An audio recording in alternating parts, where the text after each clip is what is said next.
I want to present the recommended budget for the 24-25 school year. We did this budget as in a way trying to, we won't please everybody, but maximize what we have. Our CARES funding is expiring, so we try to take some of those positions that are in CARES and put them into our operating budget. Continue to build programs to provide opportunities for our students during their school year and after they graduate, and then maintain competitive pay scale with the surrounding school divisions. We're going to build our budget off the state numbers, because that gives us a little bit of a leeway in there. If we go high and the numbers are lower than that, then we're in a deficit.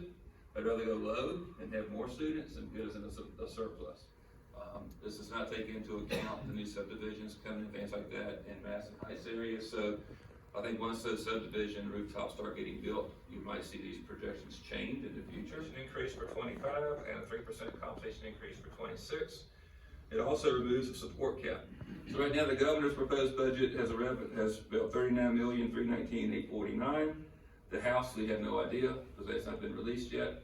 But the Senate has given us a proposed budget of $41,745,363, which is an increase of about $2.425 million. State revenue was $33,515,346. State sales tax $5,804,503.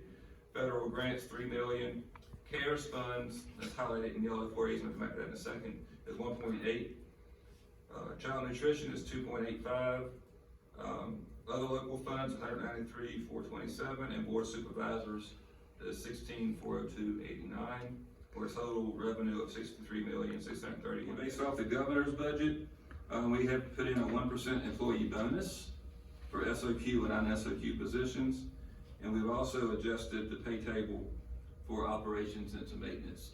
If we look at our pay, 85.4% goes and it's going into personnel, and 14.6 is everything. Want to add 9 positions to the operating budget. Again, there's the 1% employee bonus. There's health insurance. We're going to increase the employer portion to 7.5%, and not increase the employee health insurance. I think it's important to know where we were this year, where we are right now. This year's budget was $63,971,701. Our school operational budget is $2,309,942. Is going to increase. Our child nutrition budget is increasing 23. Federal adult programs are staying as they were. And CARES is reducing about $2.368 million. So our CARES money is being spent out. Other expenses are going into our operating budget for this year. So this coming year, our budget is going to be $63,631,15, which is a $340,696 reduction from last year's budget. 9% operations and maintenance, 8% people transportation, and 7% administration and health. So again, but 3/4 of our budget is in instruction. If the Senate version comes through, everything so far we've been talking about what we have based on the governor's budget, and that's what we have to work off of. So just so you know what the Senate version is going to give us. So the Senate budget increases our funding again by $2.425 million.